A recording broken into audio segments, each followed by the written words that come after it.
entrevistas. Para resumir lo más relevante del día, desde la 103.3 FM y tele13radio.cl. Aquí parte Conexión Tele 13. En un Santiago con una tarde fría, hay apenas 10 grados de temperatura y el termómetro sigue bajando. 10,4 para ser más exacto. Comenzamos esta edición de Conexión Tele 13 junto a Paula Comandari. Paula. ¿Qué tal, Ramón? Muy buenas tardes a todos los que nos escuchan.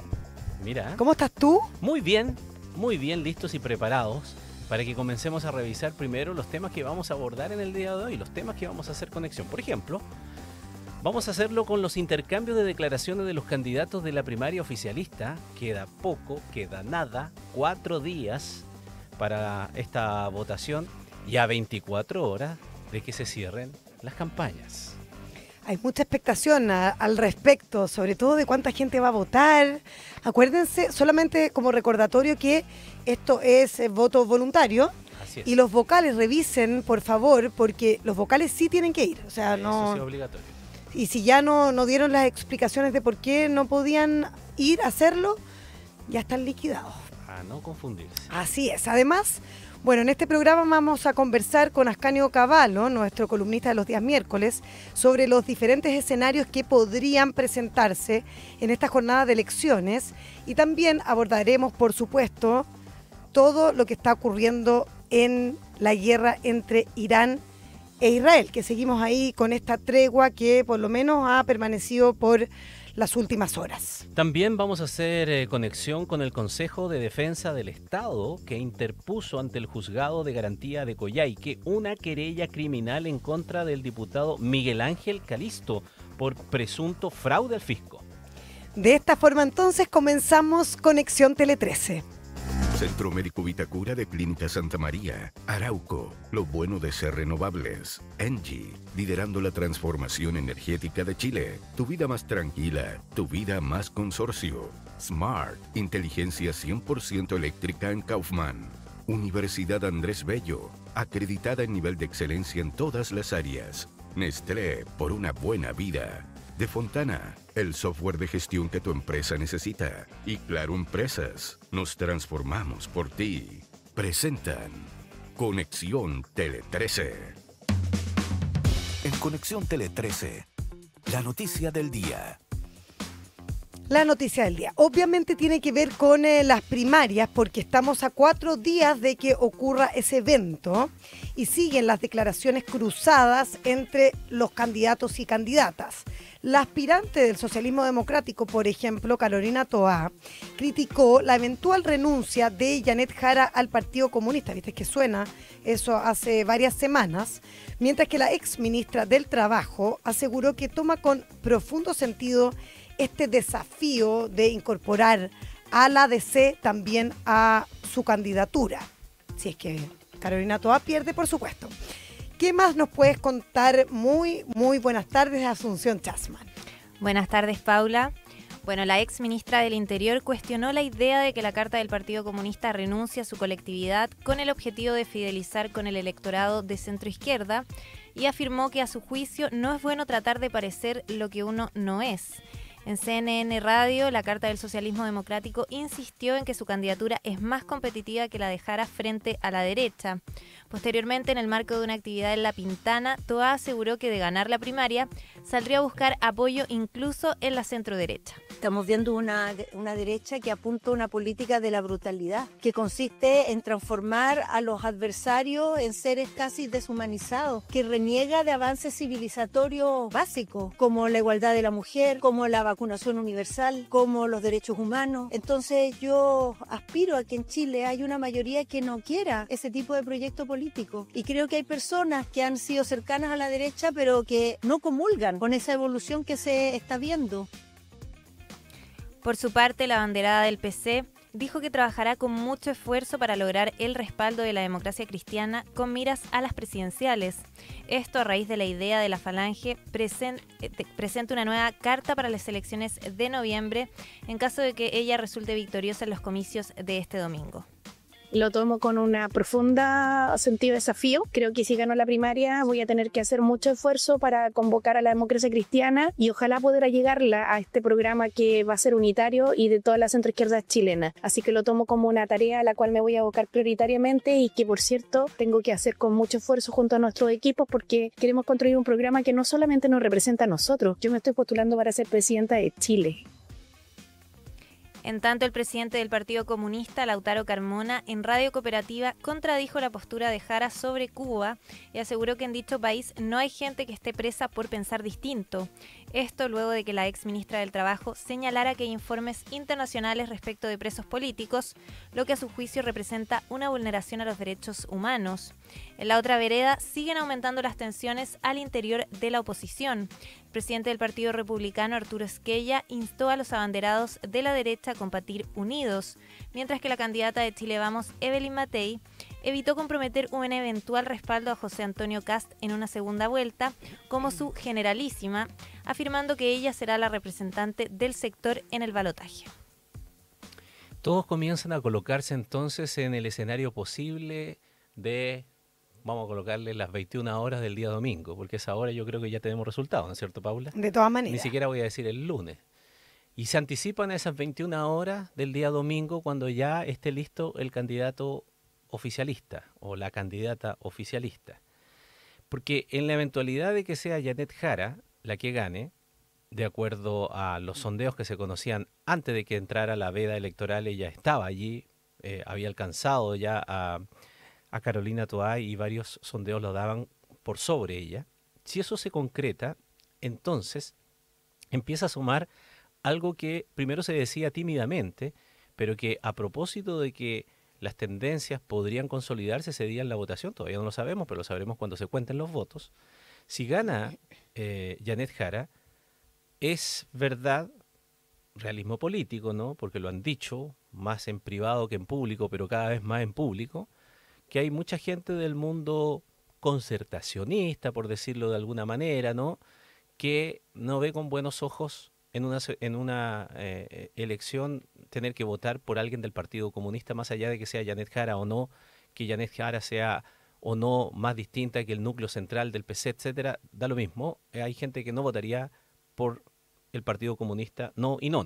Listo. Incluso más, Ramón, solo para agregar, cuando se planteó el nombre de Janet Jara en esta primaria y la eventualidad de que ella pudiese ganar, recuerdo que ya se empezaba a levantar, por ejemplo, el nombre de Claudio Rego en su momento. ¿Te acuerdas tú? Justamente, a eso iba a ir, a eso iba a recordar, porque la alternativa de ir por un camino distinto ante esa eventualidad, a mí me lo habían dicho con nombre y apellido, es Claudio Rego. La alternativa como la cartita bajo la manga, pero hay que ver qué es lo que sucede. Pero ya sabemos Claudio Rego en el lío que está metido. Claro, por eso empezó a sonar el nombre de Eduardo Frei. Algunos los vuelven a levantar. ¿Te acuerdas que también estuvo el nombre de Frei sobre la mesa? Y hay algunos que están viendo ese escenario y por eso Janet Jara sale con esta arremetida de que quiere convocar a todos, incluso a la DC. Fíjate que yo hablé con fuentes cercanas a Jara la semana pasada, que estuvimos bien cubriendo bien sus movimientos, y lo que ella decía era que ella no puede renunciar al Partido Comunista por motu propio, porque ella misma le ha señalado a sus cercanos que nadie le va a creer, que por eso deja de ser comunista. Y en el fondo no va a dejar de ser comunista, eso no creo que ningún ciudadano a pie lo entienda así, pero suena distinto si eventualmente, por ejemplo, la democracia cristiana le pidiera la renuncia como para que represente a un sector o a una coalición más amplia, independiente de que no es muy verosímil o creíble de que por suspender su militancia o congelarla, como lo han hecho otros presidentes, sí, claro. Ella deje de tener un ideario que está vinculado al Partido Comunista, si bien tiene ciertos matices, y uno ve que si es que Janet Jara gana el día domingo, va a tener una campaña compleja al interior de su propio partido. Sí, claro. Porque mientras ella dice que no se respetan todos los derechos humanos en Cuba o que no hay democracia, bueno, tiene lo que decía recién Asunción.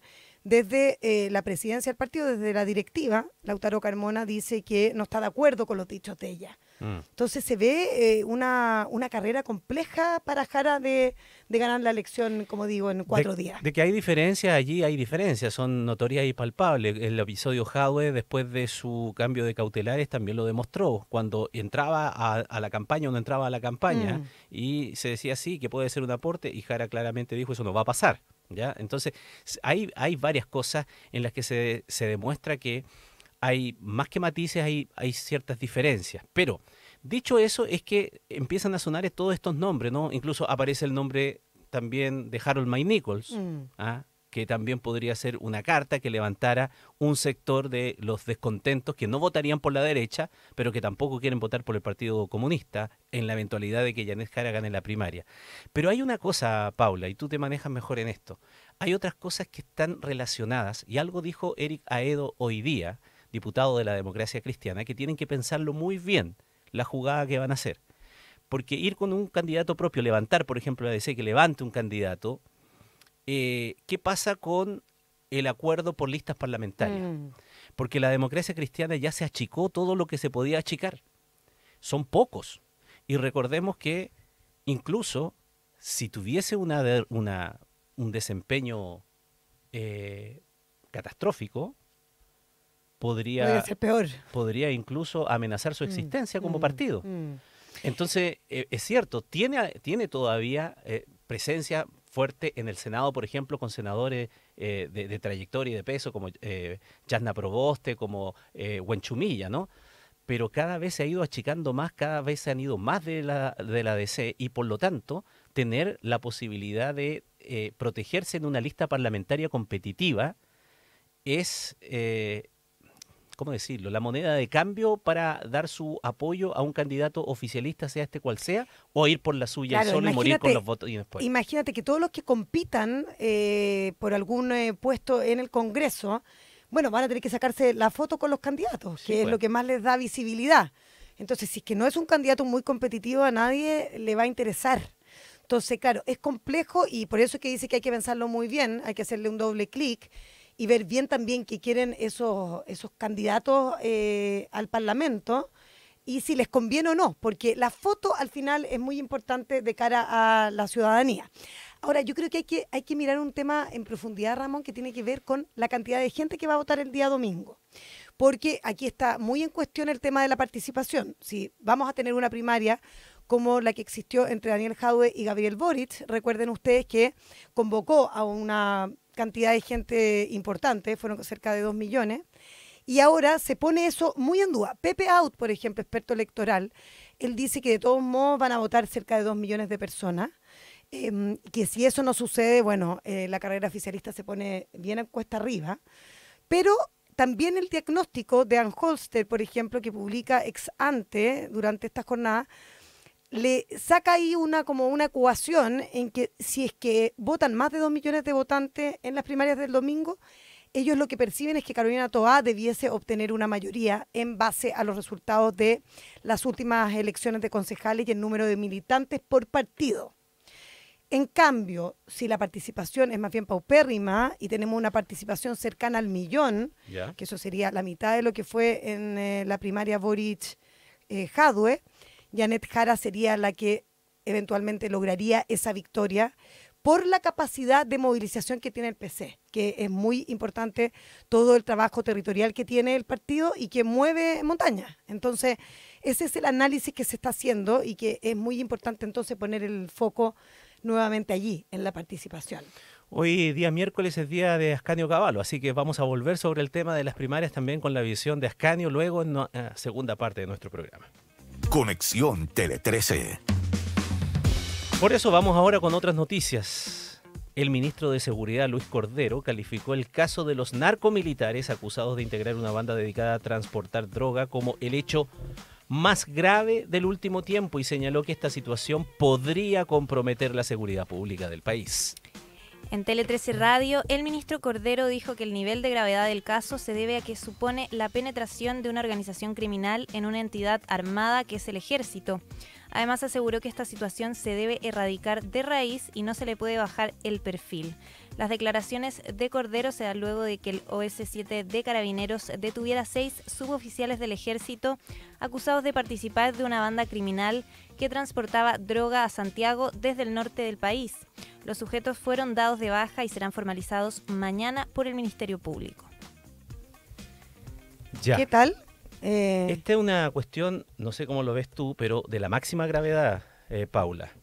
Y de la máxima gravedad porque no solamente porque sean militares en servicio activo, de una unidad de mucha importancia, como la que se desempeña ya en Pozo Almonte, que dicho sea de paso, son una de las 5 unidades del país que tienen desplegados los tanques Leopard, que son la joya de la infantería de lo más moderno que tenemos, ¿no? Y están al resguardo de nuestra frontera. Bueno, son ellos los que están acusados de no solamente dejar pasar droga, sino que de transportarla. De transportarla y además con un modus operandi bien llamativo. Esconder toda esta droga, que eran 161 kilos de cocaína, 161 kilos y 29 kilos de pasta base en los chasis de los autos. Así es. Y los soldaban después para que no los pudiesen detectar. O sea, es realmente indignante. Pero levantando la vista sobre esto, podríamos decir que el tema es preocupante de por sí por eso y por las características y los detalles que se han sabido que estamos comentando, pero además porque hay otras señales que van más allá de solamente el ejército. Hace un par de semanas, 13 carabineros también fueron dados de baja en Huara. ¿Qué hacían? La vista gorda respecto de camiones bolivianos que ingresaban al país, ¿no es cierto? Que podían traer cualquier cosa. Y ayer se supo además que el fiscal Valencia confirmó la remoción de un fiscal de Rancagua, Jorge Mena, investigado por vínculos narcos. Y fíjate tú que estuve revisando y me encontré con que esta investigación a este fiscal venía de una denuncia, fíjate del tiempo, publicación del diario El Rancagüino, 12 de abril del 2019. Dice, denuncian disminución de condena a narcos. Desde ese tiempo, del 2019, hubo, aquí hay ¿cómo se llama? Una crónica de este diario regional que da cuenta de abogados de la zona que reclamaban en ese instante que le habían enviado una carta al fiscal nacional Jorge Abbott por correo electrónico para darle a conocer procedimientos y sentencias que veían muy sospechosas. En la misiva se indicaba que a través de esa carta y en virtud de la actual situación que atraviesa el Poder Judicial en nuestra comuna es que nos vemos en la obligación de denunciar las irregularidades que en nuestra labor profesional hemos detectado respecto a las distintas actuaciones de la Fiscalía de Rancagua en relación a las causas de la Ley 20.000. ¿Cuál es la Ley 20.000? La Ley de Drogas. 2019, abogados de la zona levantaron la voz para acusar al fiscal nacional de esa época, Jorge Abbott, que estaban viendo que habían irregularidades. Oye, ¿cuánto tiempo se tomaron? Y hay una sola cosa, un solo dato, porque dan muchos ejemplos, hablan que los tribunales, perdón, la fiscalía está teniendo manga ancha con los traficantes de la ciudad. Eso es lo que dice la carta. 2019, insisto. Pero hay un caso en particular que se habla de la detención de un sujeto con 8 kilos de droga, 8 kilos de droga, ¿ya? Y que quedó en libertad. Entonces, y así daban más casos. Podría darle largo la crónica porque es una crónica muy extensa donde se habla de varias situaciones similares. Entonces, raya para la suma.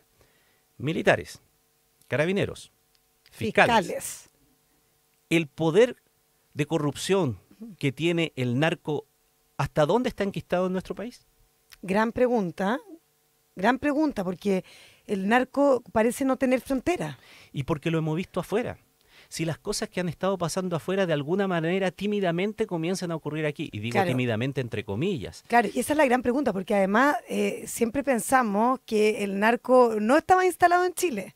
Y resulta que ahora ya tenemos el contrafactual de que el narco ya empezó hace no 1 o 2 años, sino que hace bastante más a introducirse y a permearse, y ya lo hemos estado viendo como claro, empieza a corromper incluso a nuestras instituciones a cargo de precisamente combatir el narcotráfico y cuidar al ciudadano a pie. Por eso es de la máxima gravedad. Y aquello de que Chile es solamente un pasadizo, una ruta para la droga que se va para afuera, olvídense de eso. Eso ya no es así. Lo dicen toda la gente que trabaja en esto, que sabe estas cosas, que eso, saquémoslo de nuestro pensamiento, eso fue. Ahora no somos solamente un camino, un tránsito hacia otros destinos, sino que tenemos el problema aquí y con un peligro de que pueda corromper instituciones. Estamos a tiempo, todavía esperamos, de que al menos estas cosas se sepan, se denuncien, se castiguen, pero la pregunta sigue abierta. ¿Hasta dónde el poder corruptor del narcotráfico ya está metido en nuestro país? Oye, mañana los 6 detenidos, los 6 militares, pero además un civil, van a pasar a control de detención en Iquique y ahí se le van a imputar, Ramón, cargos por tráfico ilícito de drogas y asociación criminal, y se espera o se proyecta que queden en prisión preventiva. En Conexión Tele 13, la conversación del día. Bueno, el gobierno confirmó que Martín de los Santos, imputado por lesiones graves contra el conserje Guillermo Oyarzún, se encuentra con orden de captura internacional para cumplir la medida de prisión preventiva decretada el día lunes, recién pasado por el cuarto juzgado de garantía de Santiago. El ministro de Seguridad Pública, Luis Cordero, confirmó esta mañana que la policía ya tenía conocimiento de la orden de captura internacional que se decretó en contra del empresario de 32 años, Martín de los Santos, que en el pasado 19 de junio habría tomado un vuelo con destino a Brasil. La autoridad además evitó ahondar en eventuales falencias de la Fiscalía al no solicitar arraigo nacional al tribunal cuando se entregaron las medidas de firma mensual y prohibición de acercarse a la víctima. Me parecería a mí apresurado emitir un juicio, y creo que no corresponde, sin tener conocimiento de los antecedentes. De hecho, que el Ministerio Público tuvo la audiencia respectiva para efecto de la definición de la cautelar. El pasado 17 de mayo, De los Santos golpeó brutalmente al conserje de 70 años, Guillermo Oyarzún, quien quedó con múltiples fracturas en el rostro, perdió la visión de un ojo y el sentido del olfato. Bueno, sí, claramente nos acordamos de ese evento tan dramático, sí. Y él ha dado, este personaje Martín de los Santos, este empresario de 32 años, varias explicaciones, pero el lunes recién pasado, bueno, se produjo esta audiencia de reformalización por esta brutal golpiza a este conserje de 70 años que ocurrió en la comuna de Vitacura, el 17 de mayo ya. Y ese día lunes, recién pasado, el tribunal decreta la prisión preventiva. Bueno, lo que tenemos que saber es que en esta audiencia, Ramón, este empresario, este joven de 32 años, se encontraba no presencialmente en la audiencia, sino que conectado de forma telemática, supuestamente desde su residencia en Pichilemu, ¿ya? Esto, uno se pregunta, bueno, pero ¿por qué no estaba en la audiencia? Bueno, él dijo que había tenido muchas amenazas que afectaban su seguridad, la de él y también la de sus padres, los de sus familiares, y corría el riesgo de ser agredido en esta audiencia, tal como ellos dicen sucedió el día 17 de mayo. Pero se pensaba que él estaba aquí en Chile. Incluso tuvo ahí un encontrón con el juez que estaba llevando con la jueza que estaba llevando la audiencia. No, sí, la actitud que tenía, él estaba súper desafiante. Tomaba mate, vapeaba, conversaba, hacía gestos y después se enojó, incluso increpó a la propia jueza. Exactamente. ¿Sí? Y nadie hasta ese momento se había percatado que este ciudadano chileno había salido del país. De hecho, salió el viernes pasado con destino a Brasil. Pero claro, curiosamente, Ramón, no tenía orden de arraigo.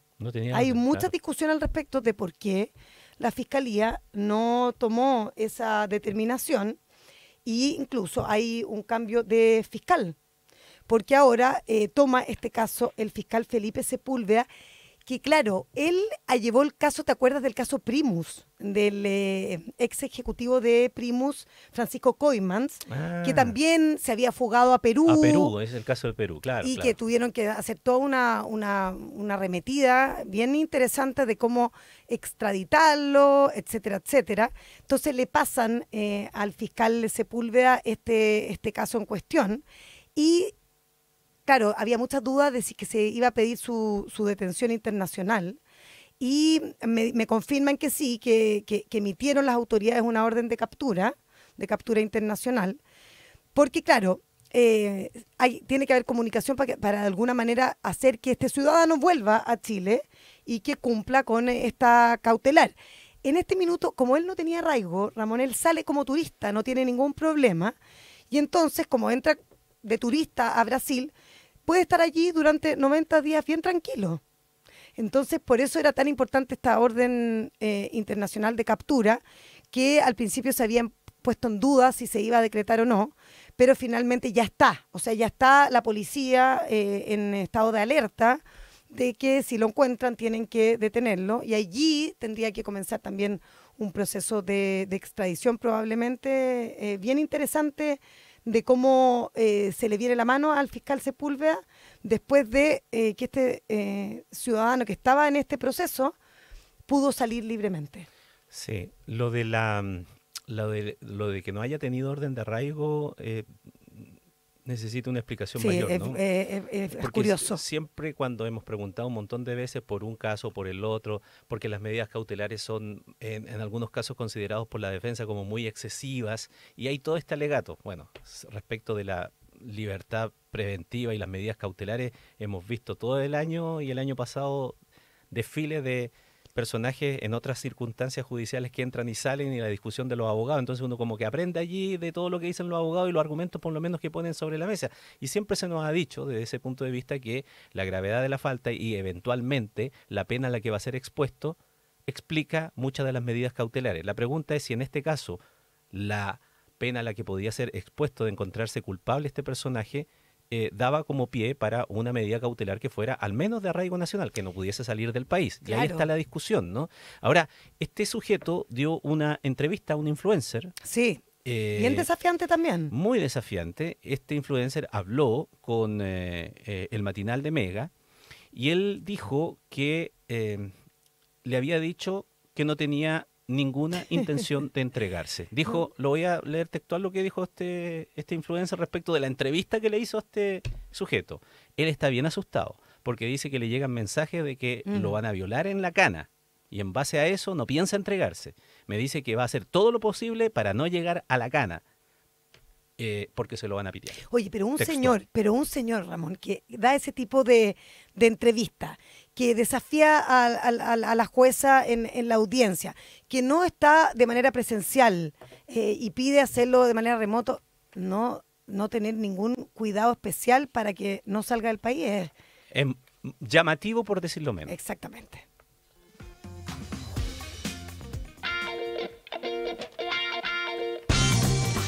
Claro Empresa se ha adelantado al futuro para traer las soluciones que